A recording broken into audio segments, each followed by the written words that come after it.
Welcome back to the deep dive. Great to be here. So today we're opening up a really remarkable body of work. Remarkable is the right word. Yeah, I mean, this is stuff that didn't just study poverty. It really changed how we define human behavior, even success and failure, on a global scale. Absolutely. We're diving into the core insights from poor economics and also looking at its more recent reflections, because the world has fundamentally changed since it first came out. And these sources, they're rooted in this massive intellectual shift, right? Championed by Nobel laureates, these pioneers of using rigorous experimental evidence. That's it. Specifically, the randomized controlled trial, or the RCT. Mm-hmm. This whole movement shifted economics from these grand, untestable theories to precise, localized, and most importantly, measurable interventions. Before we even get into the behavioral lessons, you just have to appreciate the sheer scale of the scientific movement this work kicked off. Okay, let's unpack this then. When you say RCTs, for someone listening who might not have that background, what are we really talking about here? The easiest way to think about it is like medicine. Okay. If you want to know if a new drug works, you don't just, give it to everyone and hope for the best. You run a controlled trial. A treatment group and a control group. Exactly. One group gets the drug, the treatment group, and another identical group gets a placebo, the control group. And if the treatment group does statistically better, you have real evidence. So this was applying that same gold standard to poverty programs. Which was revolutionary. I mean, instead of spending millions of dollars based on ideology or a hunch. We think this will work. Right. You actually test it. Does giving someone a bed net, or a specific type of fertilizer, or a commitment savings device, does it actually cause a measurable positive outcome? You test it. So it's about moving from we think to we know, and here's the data. Precisely. And this approach, it built this vast academic network totally dedicated to evidence. Just look at the trajectory of JPAL, the Abdul Latif Jameel Poverty Action Lab. Yeah, the numbers are pretty staggering. They are. In 2003, they were a small, dedicated group with about 40 completed or ongoing RCTs.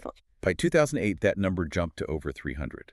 But then the real explosion happened. Right. As of 2024, JPL has completed an astonishing 2,204 randomized controlled trials. And that's just them. The wider academic community, using social experiment registries, we're talking over 9,000 registered projects globally. Wow. That's just exponential growth. It really shows an undeniable shift in how development is approached. It does. It's no longer about just, pouring money into a problem. It's about microadjusting the plumbing until the water flows efficiently. You're making poverty alleviation a hard science built on data instead of just assumptions. So our mission today, then, is to really grapple with the deep and, frankly, increasingly urgent tensions that are coming out of this well of data. We're going to explore three core ideas. First, those deep behavioral paradoxes of poverty, and we'll use that classic example. The surprising choices people make, like buying a TV instead of something more essential. The famous Ocha story. Exactly. Then, second, the crucial insight into the mental toll, the cognitive cost that poverty puts on the brain. The bandwidth tax. The bandwidth tax, I like that. And finally, we have to tackle the massive looming question that kind of defines our current era. Is all this incredible scientific precision, this painstaking incremental progress, is it enough? Is it enough to survive and tackle the overwhelming global crises of the post-2020 world? We're going from the very granular, human-centered decision all the way up to the massive systemic breakdown, and we're using that behavioral economics lens to connect all the dots. All right, let's start there then, with the granular, the human. Let's start with that classic anecdote that really brings the behavior of the poor into such sharp focus. The story of Ocha Paradox. A subsistence farmer living in a remote mountain village in Morocco. And researchers ask him a really simple question. What would you buy if you had just a little more money? And his answer, of course, was completely predictable, rational, according to standard economics. More food. A perfectly efficient, utility-maximizing answer. You address immediate needs first. Exactly. But this is where the human element, the thing that makes all this research so fascinating, just crashes the party. They press him. They ask, okay, but what if you had much more money? A real windfall, something that would take months, maybe years, to save up. And he changes his answer completely. He says he would buy a television. And that television, that single choice, has become this iconic symbol for why those traditional, purely needs-based economic models just Fail. They fail to account for the reality of human poverty. Because to an outsider, right, someone just focused on missional efficiency or maximizing income, Yeah. it seems totally illogical. Completely. Why would you sacrifice years of savings on, ephemeral entertainment when that money could buy fertilizer for higher yields, or Right. invest in preventative health, or just secure better food stability? So you're saying the TV purchase isn't a mistake. hmm It's an optimization for something else, a non-monetary utility. That's precisely it. The TV purchase is the perfect illustration of what behavioral economists call a non-rational choice, but one that's driven by a deep psychological necessity. And it's important to separate this from, say, an impulse buy. Oh, absolutely. Yeah. It is vital to contrast the television with typical instantaneous temptations. It's not like buying a sugary drink or some cheap alcohol. This is different. The TV is a significant durable good. It requires delayed gratification. It requires sustained effort and planning. It takes months, maybe years, of careful, probably painful planning and saving, which suggests the willpower is there. Yes. It's being pointed at a different target. It is. The very fact that people like Ocha can save for it suggests that this purchase fulfills a need that is so much more psychologically compelling than the slow, incremental, and often invisible gains that you get from survival investments. Let's compare those for a second. Sure. If Ocha buys more food now, okay, he's marginally less hungry today. If he invests in micronutrients, the payoff is invisible. Maybe his child is slightly smarter 10 years from now. How do you measure that? How do you feel that? And if he buys a bed net? The payoff is the absence of malaria. It's a non-event. It's impossible to celebrate something that didn't happen. There's no immediate reward. There's no tangible symbol that you've achieved something. The gains are just too spread out or too far in the future. Whereas the TV? Yeah. The TV provides aspiration. It provides dignity, connection. It offers a momentary escape from the grinding reality of daily survival. It's visible. It's a status-affirming object. Yes. I mean, the poor are so often defined by what they lack. The TV is a statement. It says, I am connected to the wider world. I have not been forgotten. It provides a sense of dignity in a situation that is almost designed to strip it away from you. But I do have to push back a little on this because surely a family understands that fertilizer yields a profit, right? Whereas a TV is just a drain on electricity, on resources. Why doesn't the prospect of greater long-term income, the ability to feed the family permanently, why doesn't that win out, even if the reward is delayed? That is a fundamentally important question. Yeah. And the answer, I think, lies in this concept of perceived attainability. Perceived attainability, okay. If the truly life-changing goals, like building a thriving business or securing a college education for your kids or escaping poverty entirely, if those goals seem impossibly distant. Because of all the systemic disadvantages, Yeah. poverty traps, high interest rates, constant volatility. All of it. If those goals feel impossible, then why should Ocha sacrifice every single pleasure for a goal he perceives as ultimately unattainable anyway? It's like a psychological calculation, a diminishing return on suffering. Yes. If the suffering you have to endure is immense and the guaranteed outcome is just marginal survival, Okay. you might as well grab the one tangible reward you feel you can secure. Exactly. The TV becomes an attainable, non-essential reward. The logic is, if I cannot guarantee my child a bright future, I can at least offer them a momentary distraction and a sense of belonging in the modern world today. And this choice to optimize for things like taste and dignity and sanity, not just pure efficiency. And we see this in other experiments too, right? All over the place. I mean, the classic work on staple goods totally challenges traditional demand curves. You're talking about the Jensen-Miller experiment in China. That's the one. Highly instructive. They provided subsidies that drastically lowered the price of staple foods like rice or wheat. Which is basically the same as giving these poor families more disposable income. Correct. And if traditional economics held true, what would you expect them to do? They just buy more of the cheap staple foods, more rice, more wheat. But they didn't. They didn't. They bought less of those staples. And they redirected their new buying power toward higher quality, tastier, more varied foods. Shrimp, meat, vegetables. So their overall calorie intake didn't necessarily go up. Not necessarily. But the quality of life and the variety in their diet increased dramatically. It's called a Giffen good effect. But in this context, it perfectly illustrates this prioritization of taste and dignity. The second that constant pressure of survival is marginally eased. It really puts the lie to the idea that the poor only care about basic, cheap calories. Of course not. They prioritize enjoyment and diversity, just like literally everyone else, when they're given half a chance. It reminds me of that political anecdote in the source. Oh, the chief minister who told people to eat less rice and more vegetables. And was met with protests. It's funny, but it underlines that food is social, it's cultural, it's all tied up with dignity. It is. So you have this clear tension. On one hand, you have these invisible delayed benefits like iodine for slightly smarter children or preventative health care that only pays off years down the road. And on the other hand, You have something tangible that provides immediate non-essential joy and status. When the benefits of all your hard-earned savings are too diffused or too distant, the temptation to spend on something that brings satisfaction today, Mhm. it just becomes overwhelming So this battle, fought over saving for a TV versus saving for fertilizer, it's really a mental battle being fought every single day. every day. And that brings us perfectly to the second massive pillar of insight from this research, which is connecting that individual behavioral choice like Ocha, buying the TV, to a systemic failure. It's not a failure of character. It's not a moral failing. It's systemic failure to support human psychology. And to get into that, we have to talk about the concept of time inconsistency. Time inconsistency is this universal human flaw, but poverty just amplifies it to catastrophic levels. We all have it. We all have it. It's the idea that today's self always makes plans for a future where tomorrow's self will be perfectly disciplined, patient, and wise. I'll start my diet on Monday. I'll finally call the insurance company tomorrow. Exactly.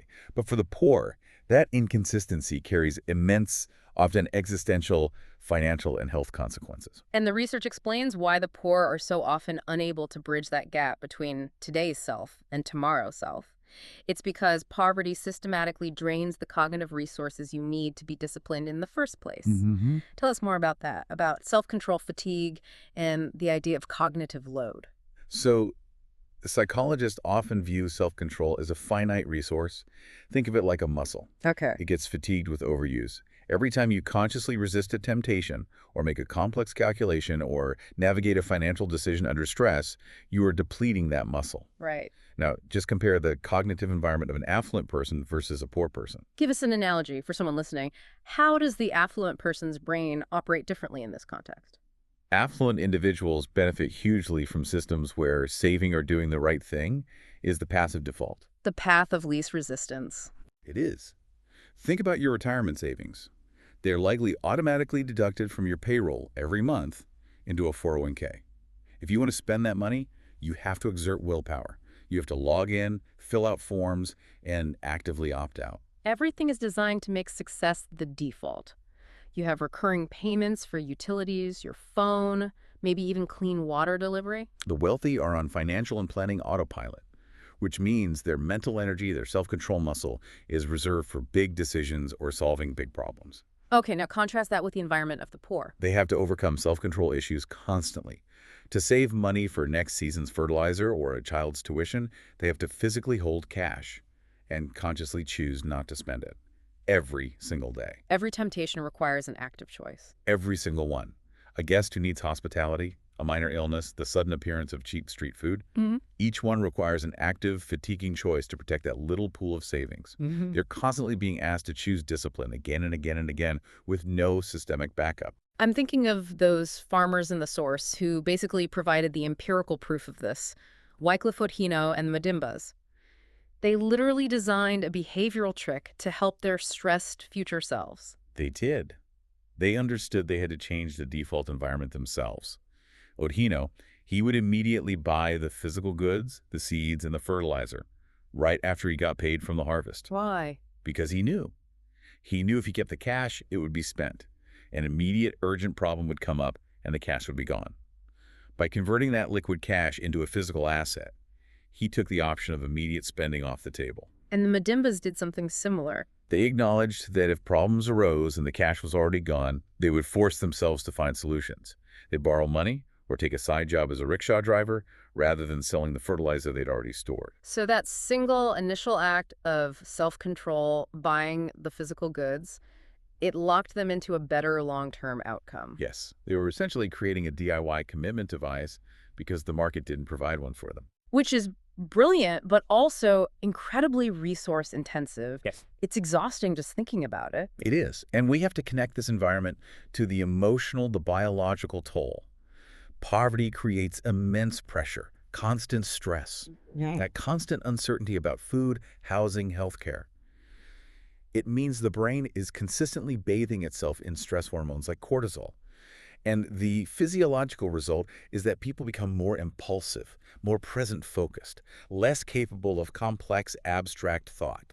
And that is the truly cruel irony of it all. It is. The person who needs the most mental bandwidth for complex financial planning, navigating debt, juggling savings goals, assessing risk, is the very person whose bandwidth is being systematically looted by their environment. It is the cognitive cost of poverty. And the researchers didn't just guess this, they tested it empirically. With the sugarcane farmers in India. Exactly. These farmers get paid once a year, right after the harvest. So the researchers conducted cognitive tests like IQ assessments, pattern recognition tasks on these same farmers at 2 different times. When they were flush with cash and when they were struggling. Precisely.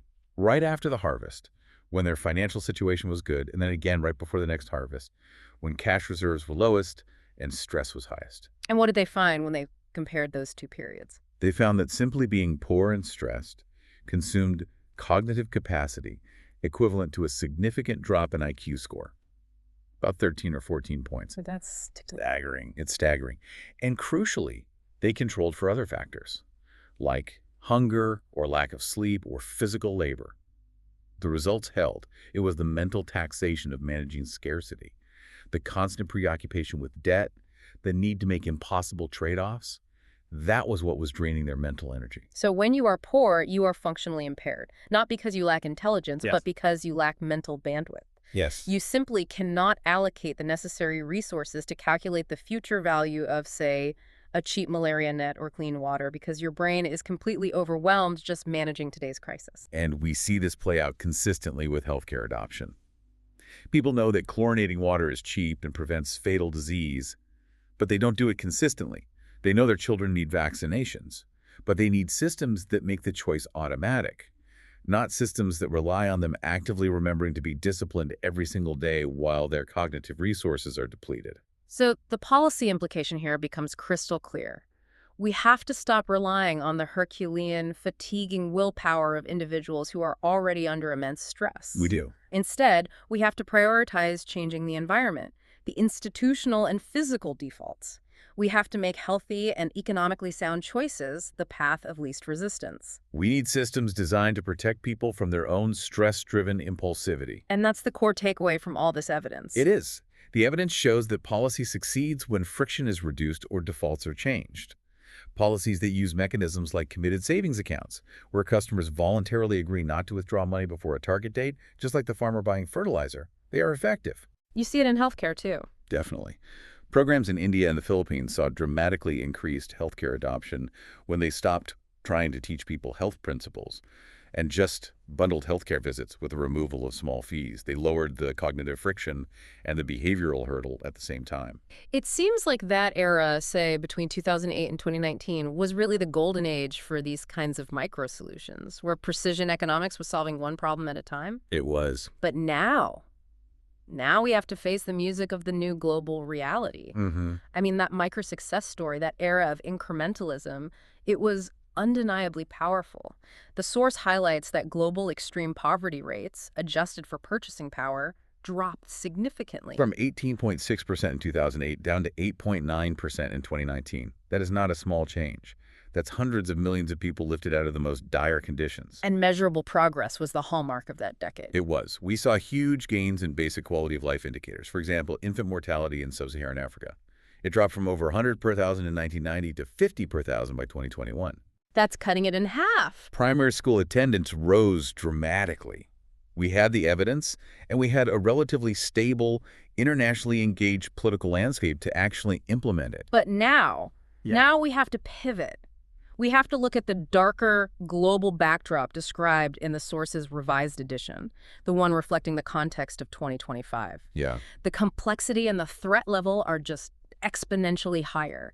We are no longer talking about optimizing a stable system. The system itself is fracturing. The new threats are massive, they're multifaceted, Yeah. and they hit the poor first, and they hit them the hardest. So what's the most immediate problem? The immediate problem is the severe debt crisis across poor nations, which really reached a flashpoint in 2022. It was just a brutal combination of external shocks. Detail that shock for us. Why did debt suddenly become this existential problem for so many developing nations? It was a perfect storm, and it was created by geopolitical and monetary policy decisions that originated in wealthy nations. All right. First, the 2022 Russia-Ukraine conflict. That caused immediate, massive spikes in global commodity prices, especially food and fuel. Poor, import-dependent nations had to pay for those things in dollars. And then the second hit. The second, and critical hit, was the aggressive interest rate hikes deployed by Western nations, primarily the U.S. Federal Reserve, to curb their own post-pandemic inflation. Right, so rising interest rates in the U.S. meant that holding U.S. dollars became more attractive, which strengthens the dollar globally. Exactly, and most developing nations hold their debt denominated in dollars. So when the dollar strengthened, their debt service payments, the amount they had to pay back, skyrocketed, often overnight. Nations that were already struggling were pushed into full crisis mode. They were having to choose between paying foreign creditors or feeding their own people. That kind of instability just nullifies any marginal evidence-based economic gain you made at the local level. And this economic fragility is then compounded by what the source describes as a shocking geopolitical retreat. This creates a highly volatile political environment that just starves those micro-solutions of funding and institutional support. The context of January 2025 that the source outlines reflects a sudden, catastrophic withdrawal from global collective action. I mean, we're looking at a U.S. administration that announced withdrawal from the Paris Accord and the World Health Organization immediately. Right, and within a week. Within a week, the primary foreign aid organization, USAID, was closed down entirely. And this is more than just a budget cut. Oh, it's so much more. This is the erasure of institutional memory. It's the sudden cancellation of massive amounts of existing contracts. It is the destruction of the long-term commitments that anti-poverty organizations all over the world relied upon. So all those carefully designed evidence-based RCTs that showed success back in, say, 2018 or 2019, they now have no reliable institutional mechanism, no funding pipeline to scale those successes up in 2025. That's it. It feels like the rug is just being pulled out from under the very places where years of progress had finally started to take hold. The micro successes, they just become incredibly fragile when the macro environment collapses. If a political decision in Washington cancels a $100 million contract for education reform, it doesn't matter that your RCT proved that teaching at the right level, or TARL, increases learning outcomes by 30%. The program dies. The program just dies. Speaking of TARL Africa, we should probably clarify what that intervention actually looked like, because it is such a brilliant example of evidence-based success. TARL is a fantastic example. It's a micro-solution based on the evidence that a child's age is a terrible predictor of their learning level, especially in poorly resourced schools. So instead of teaching third graders a third grade curriculum they just couldn't access, TARL teaches children in small groups based on their actual learning level. The intervention is intensive, it's customized, and it's short-term. They use simple tools games, songs, to rapidly bring children up to foundational literacy and numeracy. And it worked across 12 countries. It really demonstrated that we have the technical know-how to deliver high-quality, scalable education. We absolutely do.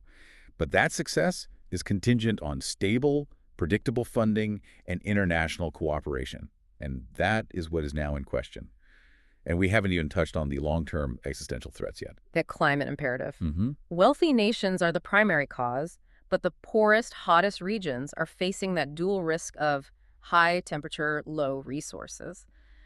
How does this amplify that cognitive cost we were just talking about? Climate change is a threat multiplier, particularly for the global poor.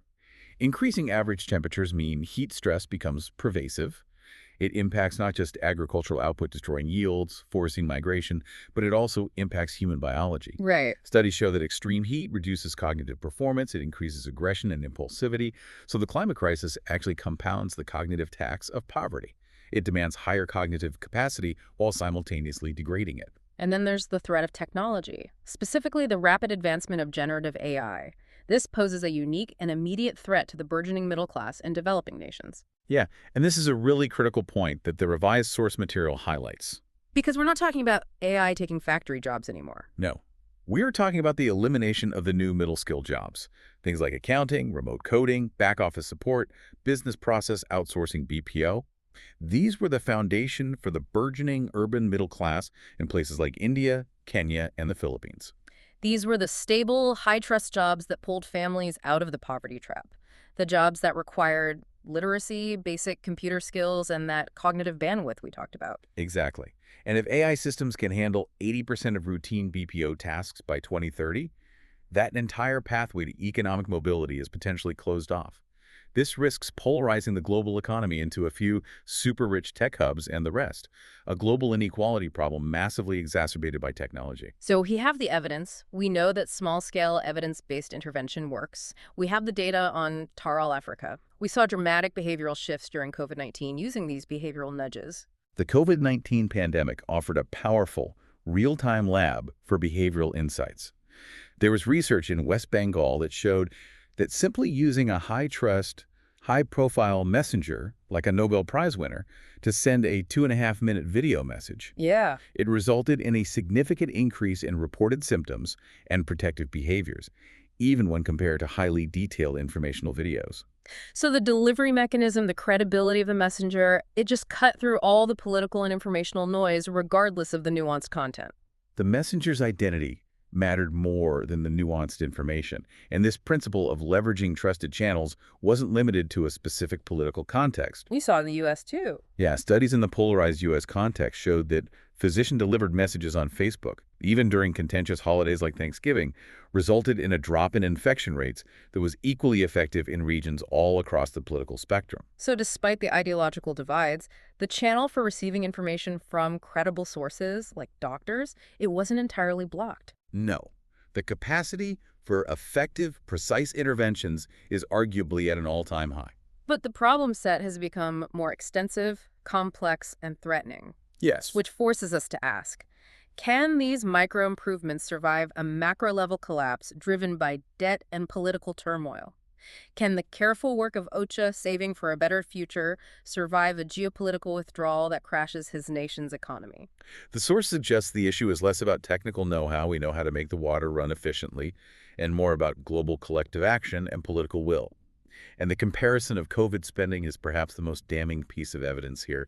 It really illustrates the political calculus. Tell us about that comparison. It puts the failure of political will into a devastating perspective. Okay, so the U.S. spent a massive $4.6 trillion on COVID relief. $4.6 trillion. The entire GDP of sub-Saharan Africa in 2019 was less than half that, around $1.77 trillion.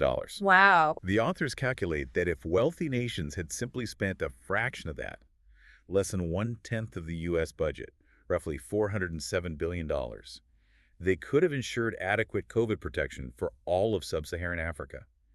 This would have enabled those poor nations to spend 23% of their GDP on relief, just like the rich nations did. It would have prevented massive economic devastation and the exacerbation of the debt crisis. But the aid that was actually delivered? It was minimal. The Northern Global Hemisphere delivered minimal additional aid to the poor countries, despite having the economic capability to protect the entire continent. So it confirms that when we're facing a crisis, that requires collective action. The political will to enact large-scale systemic protection for the most vulnerable is what is fundamentally missing. The precision of the RCT movement gives us the map, but the current political landscape has destroyed the vehicle. It's left the poor completely exposed to volatility and collapse. It sounds like the political equivalent of Ocha choosing the instant, ephemeral reward of a TV over the long-term, invisible benefits of a stable, cooperative global health and economic system. It's a very good parallel. So we started this deep dive by looking at a farmer prioritizing a television, an understandable, psychologically driven, yet non-essential purchase. And we end by looking at a global system prioritizing narrow nationalistic interests over shared human well-being. Which is an utterly unnecessary and destructive choice, and it's often driven by a kind of political short-sightedness that really does mirror the same cognitive shortfalls we find in stressed individuals. And yet the importance of detailed, human-centered inquiry, the kind exemplified by all those randomized controlled trials, it can't be overstated. Not at all. Understanding the cognitive cost of poverty, that it's stress and environment, not character, that drive these short-sighted decisions, that provides the blueprint for compassionate, effective policy. Micro-solutions like changing defaults or ensuring high-trust messengers deliver critical information are profoundly powerful. But those micro solutions require a stable institutional structure to execute them. They need a predictable global environment in which they can actually generate long-term change. And the revised context of global debt crises, geopolitical retreat, and escalating climate risks. It just highlights the urgent need for structural change beyond simple randomized trials. It's no longer enough to teach people to save. We need to restructure the debt so they can save. The path forward requires shifting institutional structures. We have to protect individuals not just from personal behavioral pitfalls, but from the immense cognitive cost imposed by poverty and the crushing volatility of geopolitical instability. We need to internalize the lesson. We do.